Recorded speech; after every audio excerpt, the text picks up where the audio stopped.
L'entrepreneuriat, c'est vraiment à la racine des deux écoles qui ont fondé Centrale Supélec. On a deux écoles qui étaient elles-mêmes des startups, qui n'ont pas été créées par l'État et qui étaient intrinsèquement des écoles dédiées à l'entrepreneuriat et le fruit d'une démarche d'entreprise. 833 startups fondées à date par des alumni Centrale Supélec et ça nous place comme la première école d'ingénieurs en termes de nombre de création de startups. 8 licornes qui totalisent 62 milliards de valorisation. 39 startups distinguées en 2024 dans les baromètres FT 2030 et Next 120. Et aujourd'hui même, donc l'annonce donne 8 startups lauréates du Deep Tech 50. Ces entrepreneurs visionnaires qui développent des innovations en réponse aux enjeux sociétaux et environnementaux du 21e siècle, ils peuvent eux aussi marquer à leur tour leur siècle comme l'ont fait leurs prédécesseurs. Oppia propose une solution de planification automatisée et optimisée à destination du secteur de la santé et du médico-social. Les prix de l'électricité ils sont de plus en plus volatiles et imprédictibles pour les usines. Heureusement, maintenant avec iCast, on peut le prévoir et on peut l'utiliser pour faire une planification de la production qui est plus intelligente.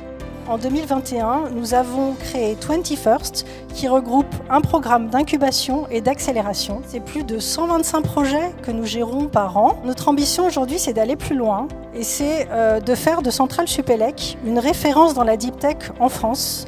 L'idée, c'est de tripler la création d'entreprises Deep Tech par Centrale Supélec en 4 ans.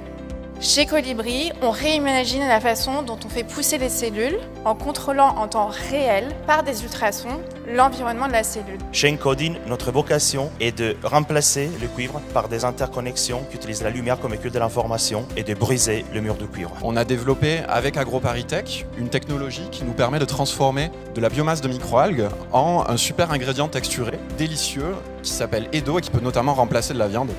L'idée, ça va être de proposer un tracteur de moyenne puissance, 100% électrique, qui offre une journée de travail aux agriculteurs, avec un tracteur qui sera 30% moins cher, qui sera silencieux, avec un couple immédiatement disponible. Merci beaucoup à la Fondation.